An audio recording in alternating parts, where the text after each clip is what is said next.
awarded half a gold cup to the winner and the presentation rug. Second receives 4,500 plus trophy.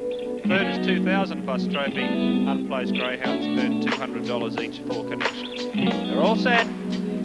Racing, Dancing Gamble began brilliantly. There he goes to the lead. I'm Busy out in a big hurry and down the outside. Daring Coup to third, followed by Freewheeler. Speed Rose struck a bit of trouble. Seer is very wide. Then came further back Diamond Park. The club started here in 1972 on a 40-year lease, but in 93 the government, or prior to 93 really, but the government decided to redevelop the grounds here, and they moved us over to Albion Park as a co-tenant with the harness club there. So we had 21 years here, very successful, one of the most successful clubs in Australia at the time. And then we relocated from here to a new complex, new track and everything, new kennels at Albion Park in 93, and we've been there ever since. Overall, I think the move to Albion Park was pretty well accepted by the industry. We had a much safer track and better facilities because ours were here were 20 years old.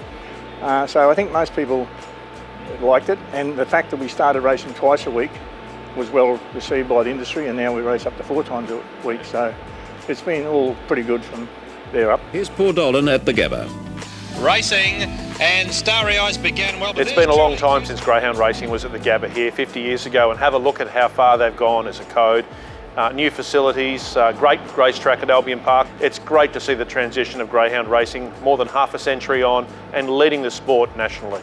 Coming from the Gabba, there were a number of challenges moving to Albion Park, and then at Albion Park a number of challenges, and we've been able to work through a lot of those over the years. We've taken over the preparation and maintenance of the track itself, which wasn't there when I arrived at Albion Park. We've taken over the food and beverage and catering at Albion Park, which we've only taken on in the last couple of years. So some really big advancements for the club. We've also really shored up our future in the last 10 years in terms of our finances, and great credit to the founders of the Gabba Club, who purchased some land here at the Gabba back when the club was first formed, and we were able to sell that in 2013, and we've been able to invest that money to make sure that we're a really financially sound organisation, plenty of money in the bank and no debt, which puts us in a great position every year. So I looked at this first year's annual general report a while ago, and we, the first full year we raced, we paid 200,000 prize money. So that was very little. We're doing that in one race, and we've had days where we've paid $1 million out in prize money. So it has come a long way. They were racing for 200 or 300, and now the Thursday they're racing for over 5,000 to the winners. So it's gone on in leaps and bounds, yes.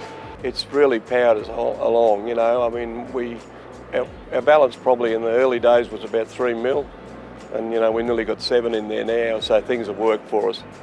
The fact that we had money, we were able to do things with the club, and now we've taken over bar and catering, refurbed the whole Albion Park and made it a pleasant place to go rather than a very dungy dungeon.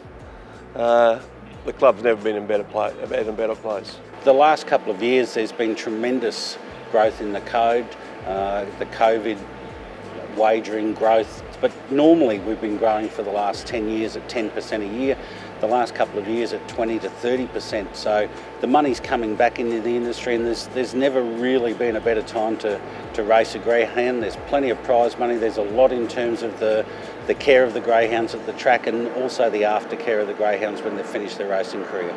I think we're the envy of the rest of the country at the moment. Our prize money is at sensational levels. We now have a Group 1 race. It's $350,000 to the winner, unheard of. I had the misfortune of winning that when it was only worth about 75. But no, it's like anybody that wanted to get into greyhound racing in this era in Queensland would be foolish if they didn't, because it's just, everything on the track, and the incentives there to breed, just everything's good. Like, greyhound racing in Queensland's never been in a better place.